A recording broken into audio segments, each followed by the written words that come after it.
This is Gary Carburetor reporting on the new Dietary Guidelines just released January 7. Now, before we get to the clips of RFK, I wanted to give you a definition of gaslighting so you'll be able to spot it. So I looked it up here just to get a proper definition that fits in with this video because there's a lot of different definitions going around. And when I read this to myself, I cracked up. I wasn't expecting this. I never heard this definition. It's funny because I didn't realize till the end that this actually fits. Gaslighting is the practice of psychologically manipulating someone into questioning their own sanity. Memory, as in remembering what the old food pyramid was. And I just realized I should clarify here that RFK is not actually gaslighting us, the American people. It's like I said in the title, he's gaslighting the old food pyramid, meaning he's saying that the old pyramid said things that it didn't say, and how bad it was that it said that thing that it didn't say. This is like gaslighting among people, telling victims that others are crazy and lying, saying you'd said something that you didn't say. So that's exactly what he's doing with the food pyramid. So let's get going with 3 examples of gaslighting. Here is RFK Jr. That whole nutrient-dense food is the most effective path to better health and lower healthcare costs.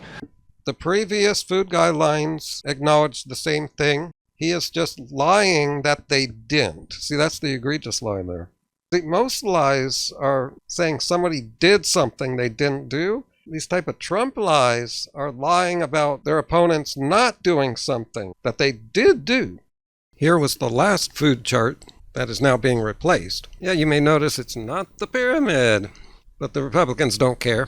The low-carb influencers on YouTube do the same thing. I'm not sure why, but they just love picking on that pyramid. We are fatter than any prior generation at this age. New cancer diagnoses in the U.S. are projected to top 2 million for the first time. The only guidance that we received on what to eat came in 1992 via the food pyramid, a completely manipulated work of fake. Yeah, people, I made a video about her last month. You should see that. That's her testifying before Congress, so you'd think she's some important expert. No, she is a YouTuber. Another one of those low-carbers that's got a vendetta against veganism. Could eating fruit secretly be packing on pounds for the average American woman? Anyway, take a look at this My Plate image. In grains, it says, make at least half your grains whole. Now, right there, they are implying that whole grains are better for you than refined grains. There's no reason to tell people to completely avoid refined grains because they're not gonna do it.